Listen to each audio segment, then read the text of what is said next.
Welcome to another edition of the International Sunday School lesson. Today's lesson is entitled The Call of Gideon, and it's taken from the book of Judges, 6th chapter, verses 1 and 2, and then verses 7 through 16. And it's for October the 16th, 2022, fall quarter, lesson number 7. Now, a little background information. Our story today takes place in the book of Judges, and the Israelites had made it through the wilderness, but they had not conquered all of the promised land. And the book of Judges is completely full of this cycle of backsliding, servitude, repentance, and then a judge being called up and helping to get the children of Israel out of bondage. And the book of Judges is all through the book of Judges. And also, too, it's important for us to realize for our own benefit that each section of backsliding and restoration, they keep getting worse and worse as time went on. Now, the Gideon is the main person in today's story. And there was, at the time of Gideon, there was a 40-year rest after the conquest of Jabin.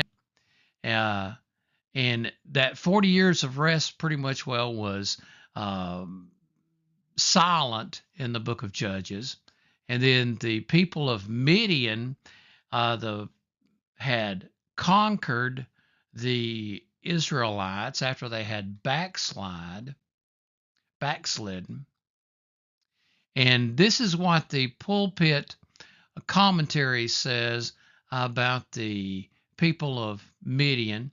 In Numbers 22:7, we read of the Midianites as allied with the Moabites in their hostility to the children of Israel.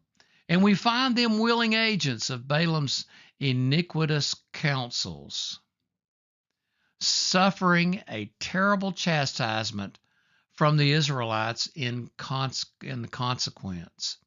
An abiding national feud was a natural consequence, and this, added to their love of plunder, no doubt led to the present invasion in company with the Amalekites. Now, before we go into and break down the verses in today's lesson, let me just tell you how I've got this one broken out.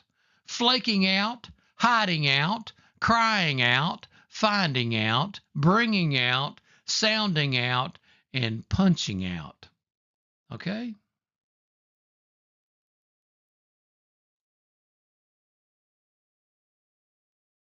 Now, Judges 6:1.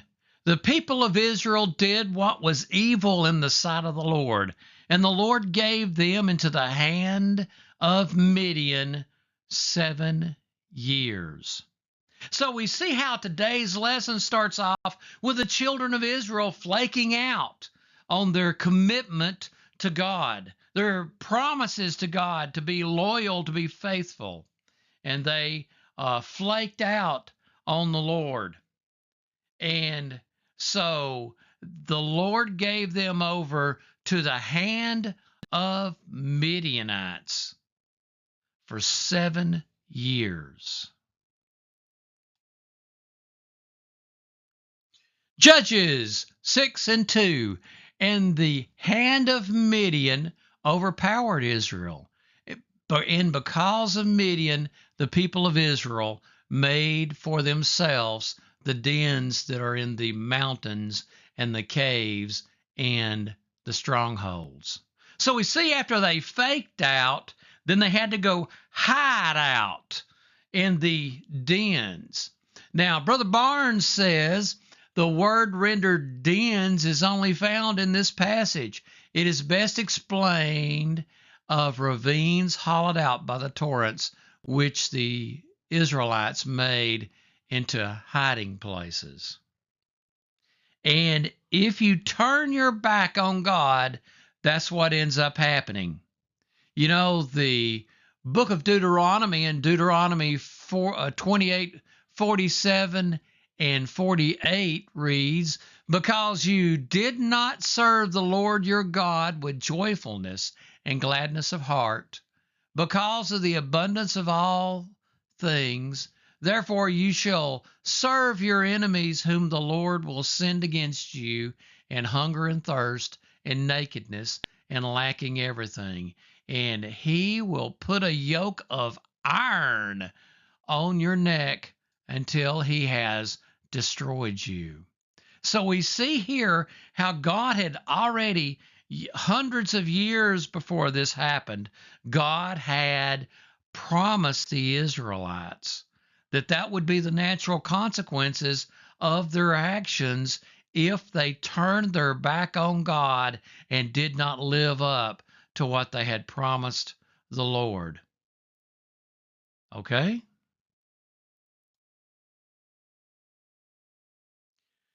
Crying out. Now, Judges, the 6th chapter, verse 7. When the people of Israel cried out to the Lord on account of the Midianites. So we see here they realized they had messed up and they had turned their back on God, and they began to contemplate the fact that they had turned their back on God, and they began to cry out to the Lord. And just like God said in 2 Corinthians 7 and 14, if my people who are called by my name humble themselves and pray and seek my face and turn from their wicked ways, then I will hear from heaven and will forgive their sin and heal their land. Now, I want us to really stop and think about this, that when the Lord is talking, he's not talking about just lip service here. It's not just lip service. Humbling, getting off your pridefulness, humble yourself. Seek God's face and turn from your evil ways and turn to God. And he will hear and heal the land. Okay? Judges 6, 8, and 9. The Lord sent a prophet to the people of Israel, and he said to them, thus says the Lord, the God of Israel, I led you up from Egypt and brought you out of the house of slavery, and I delivered you from the hand of the Egyptians and from the hand of all who oppressed you, and drove them out before you and gave you their land. So the Lord sent a prophet. Now, there is a tradition in Jewish circles, and Dr. John Gill mentions this. There is a tradition in some Jewish rabbis that the prophet was actually Phineas, but that would have made him well over 200 years old. And Dr. John Gill brings out that most likely was not Phineas, but just another prophet. Okay? And it's important to note that this is a man, especially as Dr. John Gill mentions. If you're looking at the actual original Hebrew, it is very specifically a man and not an angel. So there are two visitations that Gideon gets here. One is from the prophet, and that is here, and then there's an angel that comes just a little bit later in the lesson. Okay? Judges 6 and 10. And I said to you, I am the Lord your God. Ye shall not fear the gods of the Amorites, in whose land you dwell. But you have not obeyed my voice. Now, Brother Barnes brings out the fact that the name of Amorites is used here, and that is most likely because even though it was more of the Midianites that they were going to be fighting, but the term Amorites, because the Amorites were more of the mountain people, and that's where the idolatry was primarily coming from, was the Amorites, and that's why that name is used there. But they had committed idolatry and and went after these false gods, and that is what brought the problem that they were experiencing here now. Judges 6th chapter, verses 11 and 12. Now the angel of the Lord came and sat under the terebinth at Ophrah, which belonged to Joash the Abiezrite, while his son Gideon was beating out wheat in the winepress to hide it from the Midianites. And the angel of the Lord appeared to him and said to him, The Lord is with you, O mighty man of valor. Now, a couple of things that I want to make sure that we understand, that we need to understand, is the fact that this is the second visitation.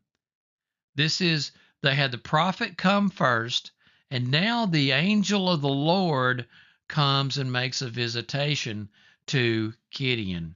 And it's also too important for us to stop and think the poor condition that they were in, because Gideon was beating wheat in the wine press to hide himself from the Midianites, to keep them from grabbing his stuff. So he was hid out to uh, to do his work, to keep his stuff from being stolen. And it's also too important for us to realize that the angel of the Lord came and called Gideon a mighty man of valor. And it's very unusual for that term to be used. And undoubtedly, and we'll make mention of this a little bit later, undoubtedly, Gideon was a very muscular and handsome and regal looking person. Okay? Judges 6th chapter, verses 13 and 14. And Gideon said to him, Please, my Lord, if the Lord is with us, why then has all this happened to us? And where are all his wonderful deeds that our fathers recounted to us, saying, Did not the Lord bring us up from Egypt? But now the Lord has forsaken us and given us into the hand of Midian. And the Lord turned to him and said, Go in this might of yours and save Israel from the hand of Midian. Do not I send you? Now, this is the section of the lesson where Gideon is sounding out the Lord to get his real opinion. And that's what the sounding out means. You ask questions to sound out somebody to see what they're really thinking. And that's what Gideon is doing at this point. Okay? He is trying to figure out what is it that the Lord really believes, really thinks, and what's the Lord's real intention. And what's the real scoop here? So he was asking questions. And notice that Gideon had the courage to do that and ask the questions, just like Job asked some questions and sought the face of God. And it's important sometimes for us to ask questions and to research things. And that's exactly what Gideon was doing. Now, it is important for us to realize to some degree, and it's important to the story, that Gideon, for obvious, from evidences inside the Bible itself, Gideon was a very strong, handsome man. Later on in the story of Gideon's life, in Judges 8 and 18, then he said to Zebah and Zalmunna, "Where are the men whom you killed at Tabor?" They answered, "As you are, so were they. Every one of them resembled the son of a king." So they were talking about how handsome and how regal and noble that Gideon appeared to be. Okay?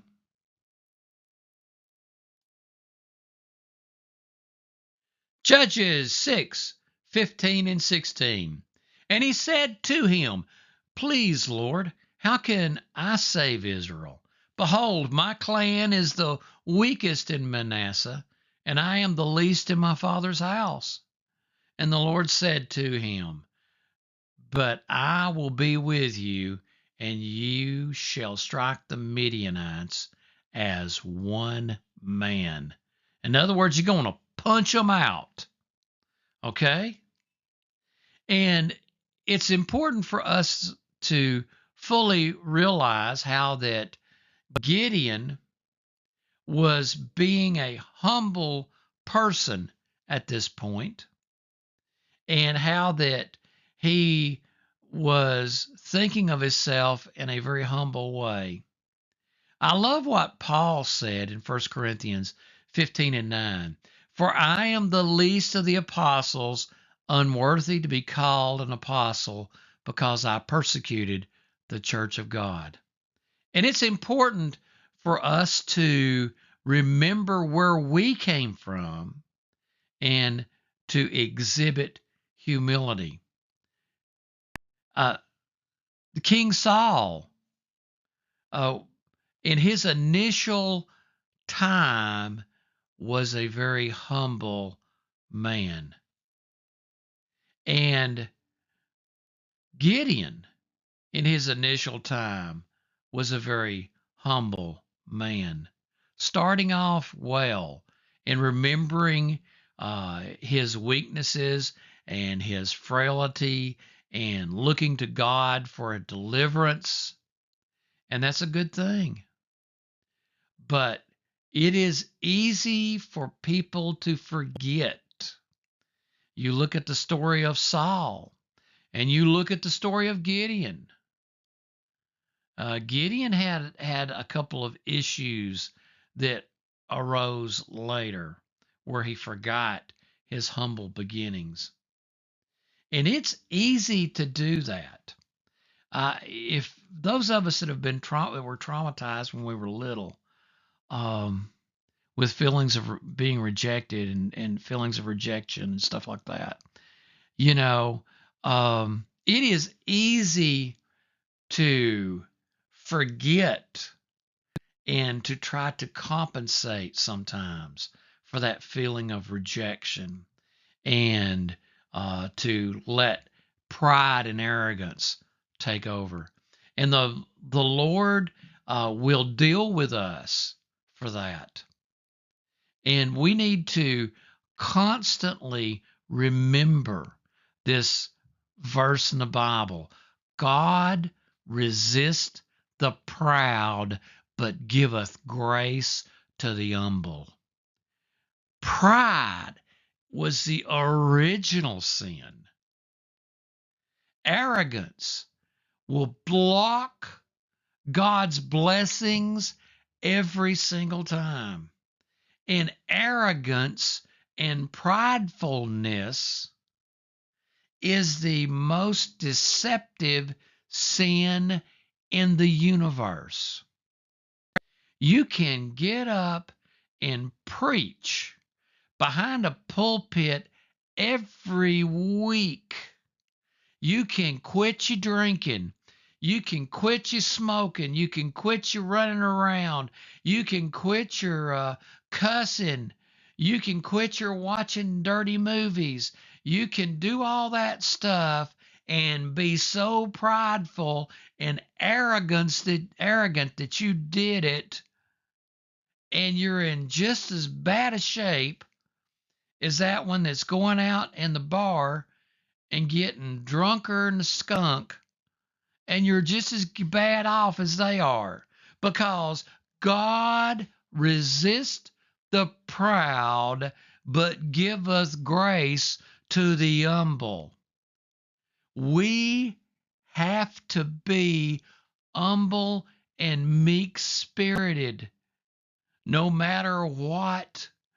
Keep that in your heart. Seek the face of God and be humble and meek. Okay?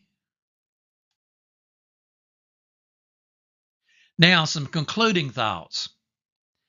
First off, our country, us as a people, we need to humble ourselves and seek the face of God and turn from our evil ways. I don't mean from a political standpoint. I'm talking about each one of us and our personal lives. We need to humble ourselves and seek the face of God and turn from our evilness and ask God to heal our land. And then when God delivers us from the hand of all the troubles that we're in, don't get prideful and arrogant. We need to keep that meekness and humbleness and don't fall again into temptation. Remember, the people of Israel, they were hid out in dens. They were hid out in caves. They were hid out everywhere they possibly could. Things had really gotten bad for them because they forgot God and turned from Him and got out there sinning in idolatry. And they realized the condition they were in, turned from their evil ways, and turned back to God. And each one of us need to search our hearts and seek the face of God and pray for a healing in our life, a healing in our family, a healing in our community, a healing in our country, and seek the face of God. Okay? Well, friends, good Lord willing, I'll be back with you next weekend.